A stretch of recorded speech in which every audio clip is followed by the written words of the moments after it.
পানিহাটি ও তার পার্শ্ববর্তী এলাকার বাসিন্দাদের জন্য একদিনের ছোট্ট ভ্রমণের আদর্শ গন্তব্য হয়ে উঠেছে টালিভাটা হনুমান মন্দির।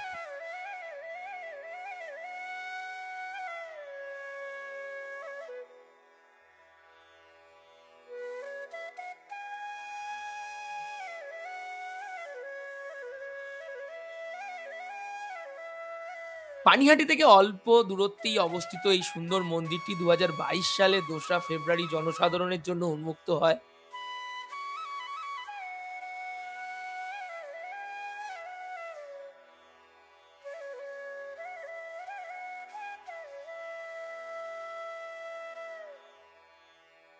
এই মন্দির প্রাঙ্গণে একসঙ্গে আপনি ৩টি মন্দির দেখতে পাবেন। প্রথমেই শ্রী হনুমানজি, তারপর হরপার্বতী, তারপর শ্রী শ্রী রাধা গোবিন্দ। মন্দিরে প্রবেশ করতেই বাঁ পাশে হনুমানজির মন্দির, যেখানে সিঁড়ি বেয়ে উঠে দর্শন করতে পারবেন। তার পাশেই রাধা গোবিন্দের মন্দির। অল্প এগোলেই রয়েছে হরপার্বতীর মন্দির।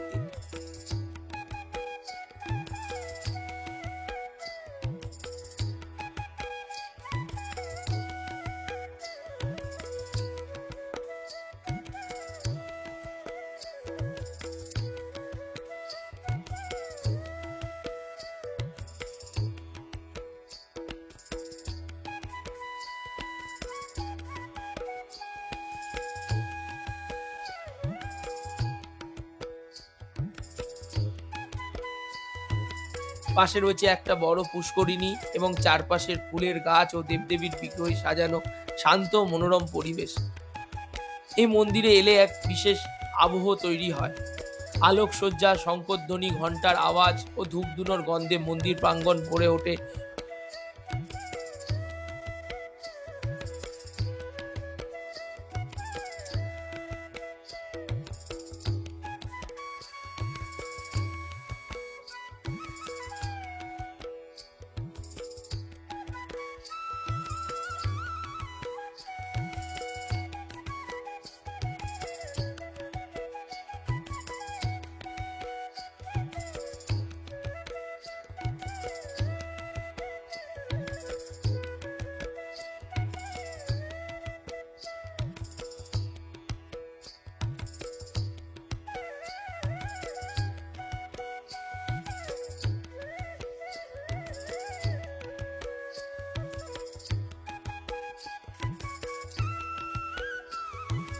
ভক্তিময় পরিবেশে দিনভর পূজা অর্চনা ও সন্ধ্যায় বিশেষ আরতি হয় ভক্তদের জন্য এবং অন্য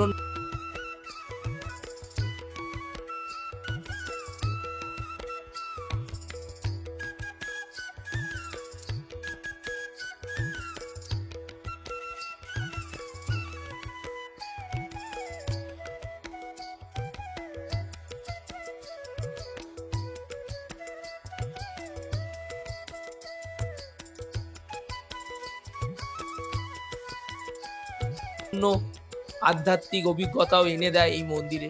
শহরের ব্যস্ততা থেকে খুব বেশি দূরে নয়, এমন এক শান্ত পবিত্র পরিবেশে কিছুটা সময় কাটানো এক গভীর প্রশান্তি দেয়।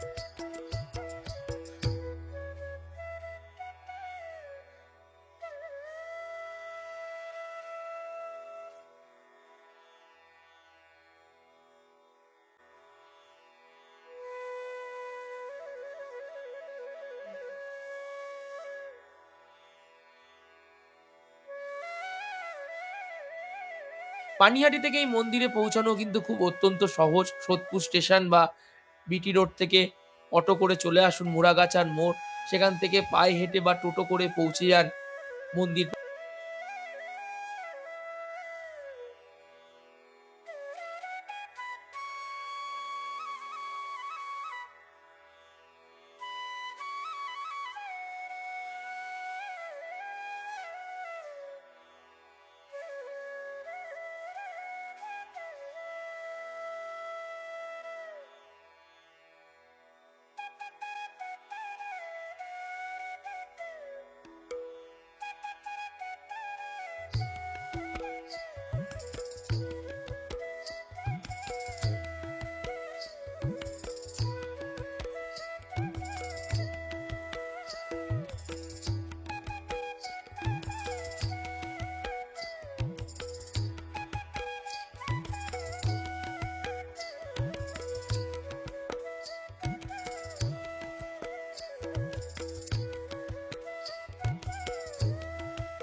প্রাঙ্গণে। খুব কাছেই এমন একটি সুন্দর শান্ত জায়গায় পরিবারের সকলকে নিয়ে সহজেই চলে আসতে পারেন এই মন্দির। সব মিলিয়ে পানিহাটির একবারেই কাছে অবস্থিত টালিভাটা হনুমান মন্দির এক ভক্তি, শান্তি ও সৌন্দর্যের এক অপূর্ব মেলবন্ধন হয়ে ওঠে। একবার বিকেলে ঘুরেই আসতে পারেন এই আধ্যাত্মিক অভিজ্ঞতা সঞ্চয় করতে। আশা করি আপনার মন ছুঁয়ে যাবে।